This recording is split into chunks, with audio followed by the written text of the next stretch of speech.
एखन अपने सब सुन रहल छी आरके म्यूजिक के प्रस्तुति। अभी आप सुन रहे हैं एन म्यूजिक की शानदार प्रस्तुति।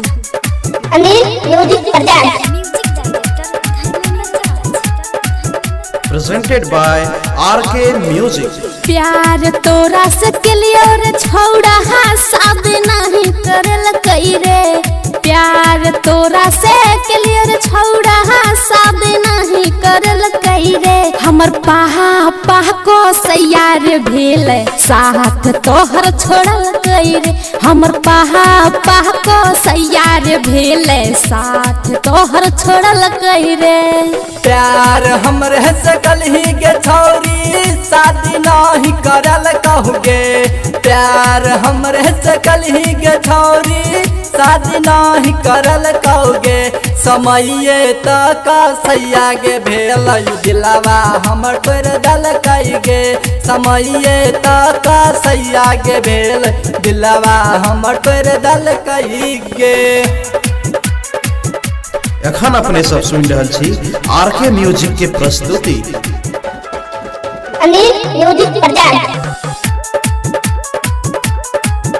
Presented by RK music.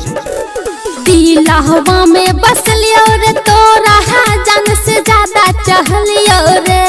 दिलहवा में बस लियो रे तोरा जान से ज्यादा चाहलियो रे। हाँ किस्मत में नाही रही तू मोरा सब दिन अपन मन लियो रे। हाँ किस्मत में नाही रही तू मोरा सब दिन अपन मन लियो रे। कितना प्यार करे तू छलही सबटा हम जनलियोगे। कितना प्यार करेंगे छलही सबटा हम जनलियोगे। आ रही प्यार हमर के रानिया दिलवा के जान मनलियोगे। आ रही प्यार हमर के गोरिया दिलवा के रानिया मनलियोगे। एखन अपने सब सुन रहल छी आरके म्यूजिक के प्रस्तुति। अनिल म्यूजिक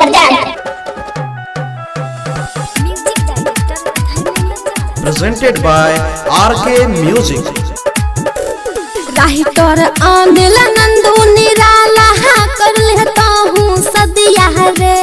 राइटर आंदिल नंदू निराला कर लेता हूँ सदिया रे। हाँ हमरा भरोसे रही है न बाबू मिलतो हमरो से बढ़िया रे। हाँ हमरा भरोसे रही है न बाबू मिलतो हमरो से बढ़िया रे।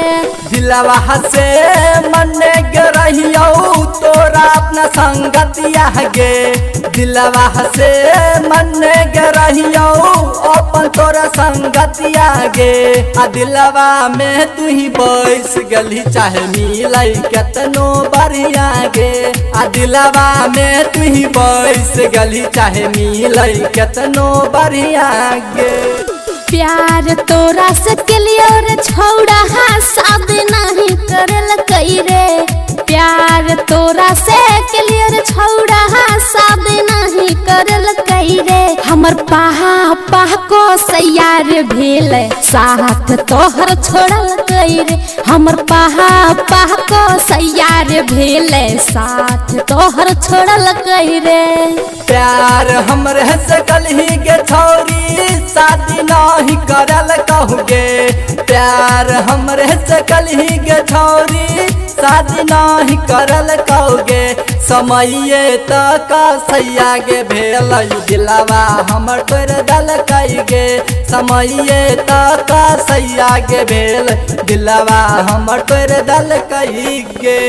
Presented by RK music.